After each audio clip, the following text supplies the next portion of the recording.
Coucou les cousettes et bon jeudi. Alors, le programme du jour, je vais prendre mon anti-sèche parce que j'ai pas révisé avant de lancer la vidéo. Préparation des languettes, de la fermeture de haut de trousse et le fond de trousse. Tout un programme. Allez, je vous fais le récap et je vous dis à tout à l'heure, même lieu, même heure, Facebook, Instagram, 18h comme vous voulez, ou en replay. Bon préparatif et à ce soir.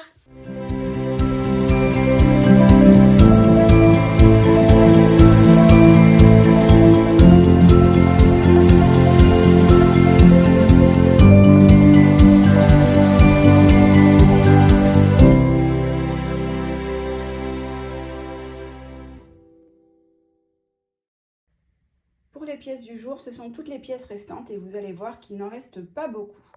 Elles sont toutes issues du patron de base. Donc là, la première pièce, c'est la pièce de fond de trousse F à découper 2 fois dans le tissu de fond de trousse. Donc moi, je suis partie sur du simili-cuir pour avoir un joli maintien et renforcer le fond de trousse.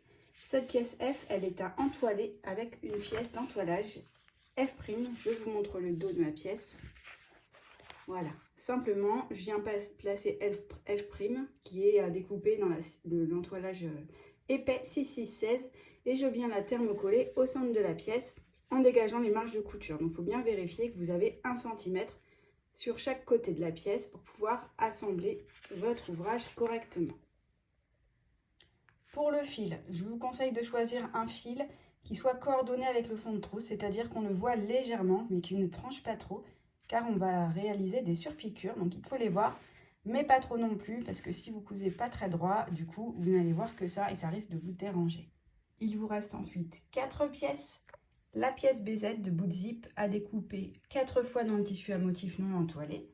La pièce LB de languette basse à découper 2 fois dans le tissu à motif, puis à entoiler au dos avec la pièce LB'. Même chose que pour le fond de sac, vous devez conserver la marge de couture libre de l'entoilage. Cet entoilage est différent, c'est de la H250. Ensuite, vous avez la pièce LH de languette haute, 2 fois tissu à motif. Et pareil, vous devez entoiler au dos avec la pièce LH' en conservant toujours la marge de couture libre pour favoriser l'assemblage. Et au niveau des accessoires, il doit vous rester 2 choses. Les deux passants rectangles de 2,5 cm et la grande fermeture qui mesure 35 cm. Donc normalement, vous deviez la retailler pour que de part en part, elle mesure 35 cm, puis venir réaliser une petite couture de maintien sur l'extrémité pour que le curseur ne puisse pas sortir de la maille.